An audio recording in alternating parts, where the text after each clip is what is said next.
ดีน้องล่ะสบายดีสบายดี สบายดีทั้งน้องกุ๊กกิ๊กเนาะ โดย ก็คือว่ามามื้อนี้ก็มาเจอกันเป็นครั้งที่สองเนาะน้องหลานเนาะ โดย จำได้บ่เปิดใจไปได้จังมื้อเลยนี่ ประมาณ2-3 มื้อนี่แหละ 2-3 มื้อเนาะก็ถือว่ายังบ่ดน โดย เปิดไปจักซ่องเลย ประมาณ2-3 ช่องแล้ว 2-3ซ่องโอ้ถือว่าหลายซ่องอยู่เนาะ โดย เป็นอะไรซะผู้บ่าวได้หรือยัง ที่ได้อยู่คนลมได้2-3 คน เขารวมกับ แต่ตอน 2-3 นี้ คน ลมคนเดียว เอาเป็นอะไรขึ้นเร็วคนเดียว อีก2 คนน่ะบ่ได้ลมนำ อืมแสดงว่าคนเดียวนี่คือคนที่เลือกไว้แมันบ่ โดย เป็นคนทางไหน ทางไทย เป็นคนฝั่งไทย โดยมีแต่คุยกันซื่อๆนะ แบบว่าตั้งใจสิลมกับเพิ่น เขาแล้วก็พังเขาก็ซื้อเลยซื้อโจได้มันหา โดย คนซื้อเขาเก็บเงินได้นะ เป็นหนุ่มฝั่งไทยอายุเพิ่นหลายบ่ ยังบ่ฮู้คนบ่ได้บอกมันก็ลมกัน โอ้ฮักก็ลมกัน ครับแต่เขาต้องมา ทักมาเราก็เลยตอบ ซื้อแต่ละ โดยแต่ว่าน้องน่ะจำกัดอายุเท่าไหร่ก็การที่น้องเปิดใจนะ บ่ได้จำกัดอายุ บ่ได้จำกัดอายุเนาะ โดย ถ้าบ่ได้จำกัดอายุก็คือว่าอายุนี่บ่สำคัญเนาะ โดย ถึงคนที่เข้ามาอายุน้อยอายุหลายก็แล้วแต่เนาะคือขึ้นอยู่ที่ว่าเวลาลมกันเนาะ หลักก็คือหนุ่มฝั่งไทยเนาะเป็นยังไงลมผู้บ่าวไทยโอเคอยู่บ่ โดยโอเค โอเค แต่ก็ลมกันไปเรื่อยๆนะแต่บอกผู้ว่าให้เป็นแนวคือ บูว่าเฮาเป็นเนื้อคู่เพิ่นเพิ่นเป็นเนื้อคู่เฮาสิแหล้วเนาะ โดย เป็นยังไงซะการอบรมตั้งแต่ลมกันมานี่ดีอยู่บ่ กะดีอยู่เพราะว่าฮักก็ลมกันไม่ไปโดนหันนะ ก็ยังบ่รู้หรอกเนาะว่าสิเป็นเท่าใดเนาะ โดย การที่เข้ามาใหม่ๆนี่ก็แน่นอนมันต้องดีอยู่แล้ว แต่มารุ่นก็มันสิดีต่อไปดีไปเรื่อยๆบ่เนาะ โดย เป็นได้เห็นหน้าเห็นตากันแล้ว เห็นแล้วคนส่งหูมาให้มี เอารอบ่ เลยอยู่ รออยู่ หลังจากที่เห็นรูปเพิ่นแล้วนี่ถ้าว่าอนาคตนี่แบบว่าเอาเป็นผัวเป็นเมียกันได้บ่ ได้ ได้เนาะ แต่ก็มึงก่อนว่าซีได้คุยกันลงเพราะว่าเพิ่นทักทักมาหั้นนะ โดยเข้าใจ คุย ตัว กั นี้ น เนาะ เพิ่น แต่ว่าเรื่องหน้าหน้านี่ผ่านแล้วเนาะยังแค่ยัง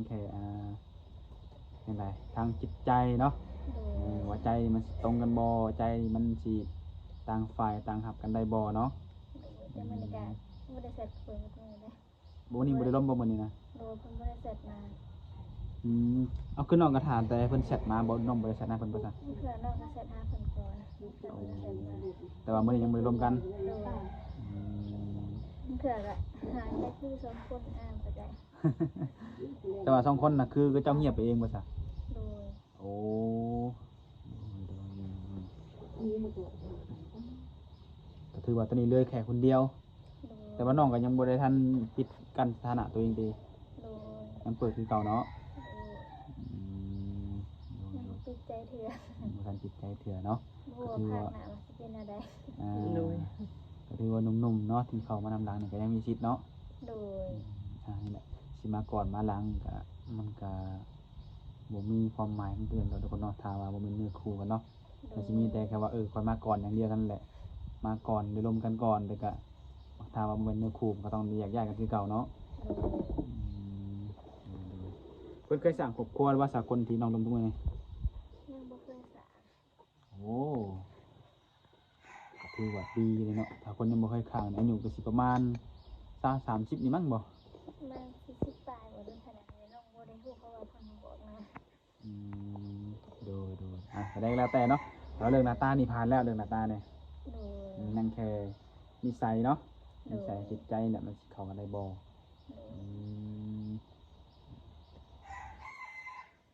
คือเป็นหนุ่มฝั่งไทยหนุ่มลาวเฮาบ่มีว่าซะ บ่มี มีแต่หนุ่มไทยเลย โดย เปิดไป3 ช่องก็ได้เท่านี้บ่คนนม โดย แต่ว่าน้องก็มีเวลาลมกับเพิ่นอยู่ว่าซะ อืม แบบเพิ่นทักมาน้องก็ตอบไวอยู่บ่ ตอบไว้อยู่คะแนนว่ายามว่า เป็นจังได๋ซะน้องได้กินข้าวกินน้ำแล้ว ท่านได้กิน ทำได้กินปกติกินข้าวเที่ยงเขาหยังอยู่บ่ กินอยู่ กินเนาะได้ยังกินกันมื้อนี้ ทอดหมูกับผัดกะเพรา อืมเฮ็ดเองหรือซื้อ เฮ็ดเอง เองเนาะ โดย ก็ถือว่าในการที่อยู่กินนี่คือน้องนี่สามารถเฮ็ดเองแต่งเองได้เนาะ โดย โดนก็ถือว่าบ่ได้ซื้อเนาะ โดย อืมสิไปทางใดว่าซั่นมื้อนี้ ไม่ได้ไปที่ไหนอยู่เรือน อยู่เรือน หอดยามเฮ็ดหน้ากะเฮ็ดหน้าคือเฮ็ดหน้าซอยพวกเจ้า เรื่อง เฮ็ เฮ็ ด ด กะอีก เรื่องเฮ็ดนาจังไดยังบ่ทันไปบ่ได้สิไปซะ หมู่น้ำขอเพิ่น ยังบ่ได้แจ้งมา โดยคือว่าเพิ่นหากับตกตา อืมโดยคือว่าเนาะคืออันนี้ก็รอท่าแต่ทางพ่อเพิ่นโทรมาเนาะ โดย เพิ่นมาเฮ็ดนาก็ได้ไป โดย อืมโดยในการเปิดใจของน้องนี่จังไดแบบ วันนั้นไปเจอชื่อไปสิปะ พร้อมที่จะมีสามีบ่หรือว่าบ่พร้อมแล้วอะ พ่อแม่พ่อมีสามีแล้ว พอมีสามีแล้วเนาะ เออ อืมเพราะว่าหลายคนนี่ก็สงสัยว่าเปิดใจนี่การแบบเบิ่งกันไปเรื่อยๆนี่เป็นการแบบบ่พร้อมบ่ว่าเจ้าว่าจังซี่หั้นนะน้องพออธิบายได้บ่ในการแบบเบิ่งกันไปดนๆนี่มันเป็นเพราะหยังเป็นมันหยัง เหมือนนิสัยก็ไปก่อนว่าเอาอยู่นำกันได้บ่บ่เรามีดอกนิสัยกันขนาดก็ได้ว่าถือใจกันแต่ง ถูกใจก็สามารถแต่งงานได้เลย ต้องได้ร่วมกันหาเดือนก่อนเมืองใจกันก่อนว่า อืม ต่างฝ่ายต่างเป็นอะไรนะ โดย หมายใจตัวเองก่อน แน่นอนเนาะนี่แหละทุกคนคือเหตุผลที่ว่าที่หนุ่มๆมักตั้งคำถามมาว่าเป็นหยังต้องเบิ่งใจกันไปก่อนเป็นหยังต้องเบิ่งใจกันดนเนาะคือถ้าน้องเว้ามาเนี่ยทุกคนได้สาเหตุเลยก็แน่นอนบางทีผู้ชายหรือว่าหนุ่มๆเนาะแบบบางคนก็อายุหลายเนาะก็บ่อยากเบิ่งใจกันดนเนาะสลายเนาะนี่เดี๋ยวรู้จักกันประมาณอาทิตย์2อาทิตย์นี้เอ้าอยากมาหมั่นอยากมาขอแล้วเนาะบางคนหั้นนะแต่ว่าด้วยเฮาความที่เฮานี่เป็นวัยรุ่นด้วยความที่ว่ายังบ่ทันเคยผ่านประสบการณ์เนาะ โดย การที่จะสร้างครอบครัวนี่มันก็บ่แม่นว่าสิเอาง่ายเอาได้บ่นั้นเนาะน้องหลานเนาะก็ต้องเบิ่งกันให้เข้าใจก่อนให้เข้าใจซึ่งกันและกันในทุกๆเรื่องนั่นแหละถ้าเรื่องหนุ่มๆถ้าคนใดคิดว่ามันดนรอบ่ไหวถ้าบ่ไหวก็ไปลมคนใหม่ได้เนาะ แสดงว่าเขาเข้าใจกันแล้วว่าปรับปรุงเข้าใจกันแล้วว่าร่วมกันคนละ2-3เดือนก็ได้แล้วเขาเข้าใจกันมันรู้จักนิสัยใจคอกันแล้ว โอ้อืมสำคัญอยู่ที่ว่าการดูการลมและการดูนิสัยกันแหละเนาะนี่จะสร้างครอบครัว อย่างน้องก็เป็นคนที่คิดนะแค่ว่าคนที่คิดน้อง โดย ตอบเลย อยังให้เข้าใจเนาะถ้าว่าเบิ่งกันไปก่อนก็เบิ่งแต่ว่าตั้ง2-3เดือนก็เนาะอดใจลมกันไปก่อนเนาะจะได้รู้กันนั่นแหละคือว่าอะไรคือน้องนี่เป็นลูกสาวหลานบ่ ดูลูกสาวหลาน หลายคนก็เชื่อว่าก็อย่างฮู้เนาะในการที่จะสร้างครอบครัวในการที่จะมาหมั่นมาสู่ขอน้องนี่ก็หลายคนฮู้ขาดองน้องเลยน้องฮู้บ่ขาดองตัวเองเท่าไหร่ บ่ฮู้ยังไม่ได้ถามหนึ่งเทื่อ โอ้แม่ยังบ่ได้บอกยังบ่ได้ตั้งเลย ตามีคนเขาหาต่างว่าตกตามอันนั้นว่าเขาเดินเขาได้บอกเพิ่น ต้องรอให้หนุ่มๆมาถามเองเนาะถ้าถามว่าถ้าอ้ายสิไปหมั่นไปขอน้องนี่ทางพ่อทางแม่สิเอาขาดองเท่าไหร่สิเนาะจังให้แม่พูดยังให้แม่บอกเนาะ เลย แต่น้องกล้าว่าสิแพงบ่ขาดองน้อง อาชีพบ่แพงปานใด สิบ่แพงปานใดมันบ่ เลย โดยจังใดก็ถ้าฮู้แล้วก็บอกนำเด้อก็สิได้แจ้งให้ FC เพิ่นฮู้นำเพราะว่าส่วนหลายบางคนก็มักอยู่อยากล้มอยู่อยากสร้างอยู่บางคนก็ย่านสู่ขอดองบ่ไหวจังซี่หันนะเพราะว่ามีหลายคนสาวโสดที่ว่ายังบ่ทันเคยผ่านการแต่งงานนี่เขาเจ้าสิเอาขอดองสูงบางคนนะนี่คือจุดหนึ่งที่หนุ่มๆเพิ่นก็ญาติว่าไงก็ ที่ว่าอยากฮู้ก่อนก็คือฮู้แล้วถ้าหากได้เพิ่นก็สิตั้งใจแบบเข้ามาล้มเข้ามาจีบประมาณนี้นั่นแหละก็มีแต่โอกาสหน้าเนาะจังสิมาถามให้ใหม่เนาะให้น้องไปถามแม่ก่อนว่าขาดองแม่ขาดองเฮาแม่สิเอาหลายปานใดถ้ามีคนมาขอเนาะสิมีกันจักล้านคำจักบาทมีงวดจักโตสิเนาะเดินแต่ว่าน้องนี่ก็ไปอยู่นำสามีได้บ่ โดยอยู่กันทั้งสองฝ่ายอยู่นำสามีก็ได้อยู่ในเพื่อนก็ได้ เอาตามความสะดวกเนาะ โดย สะดวกวิสัยก็อยู่หั่นแหละทุกคน คือน้องเพิ่นเป็นสาวหละแต่ว่าถ้าว่าน้องออกเดือนก็นั่นแบบก็เที่ยวไปเที่ยวมาบ่ได้ไปว่าแบบไปแล้วสิลืมทางนี้เนาะ สลับกันเบิ่งแหม่นะกับเอื้อยอาย ก็มีอีกคำถามหนึงเนาะที่บางคนก็สงสัยที่น้องตัวผอมนี่นะตัวผอมตัวน้อยน้องบ่ได้มีโรคหยังประจำตัวบ่ บ่มี บ่มีคือน้องเป็นคนตัวผอมตัวน้อยมาตั้งแต่เกิดนี่บ่พ่อแม่นี่ก็คือน้อยคือกันบ่ แม่น้อยก็พอคนตัวใหญ่ขนาดนั้น โอ้แสดงว่าถ้าน้องให้ได้แน่แม่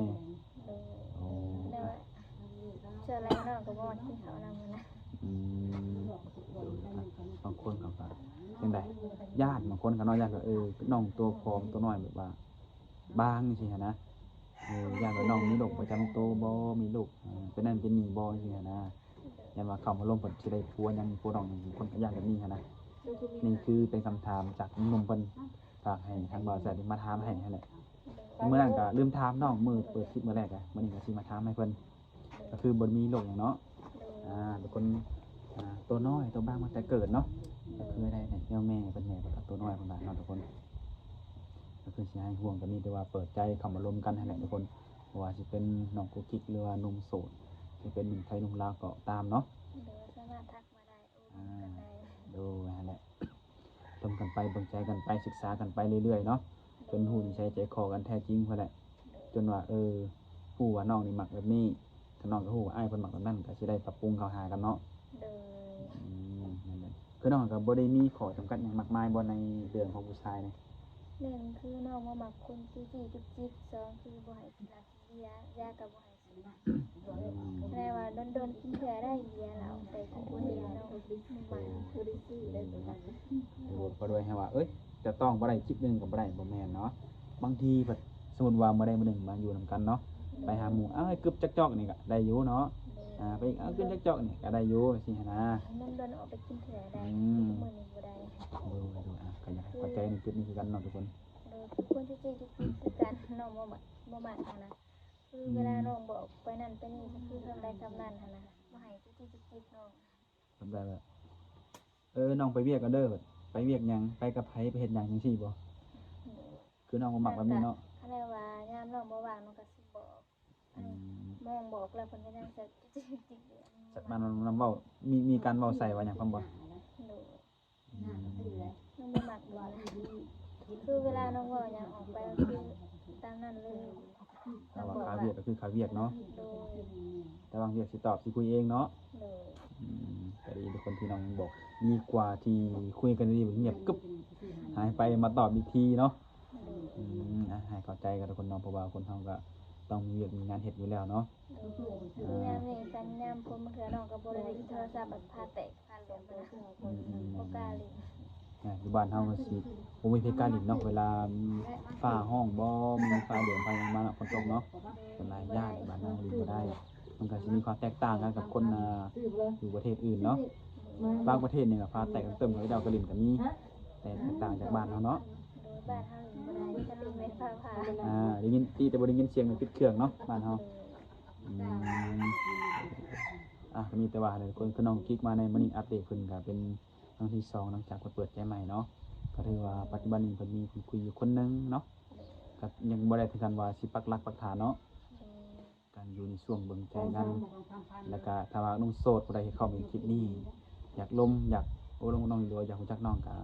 ทักทายเข้ามาได้น้องได้เนาะเพราะว่าน้องเพิ่นก็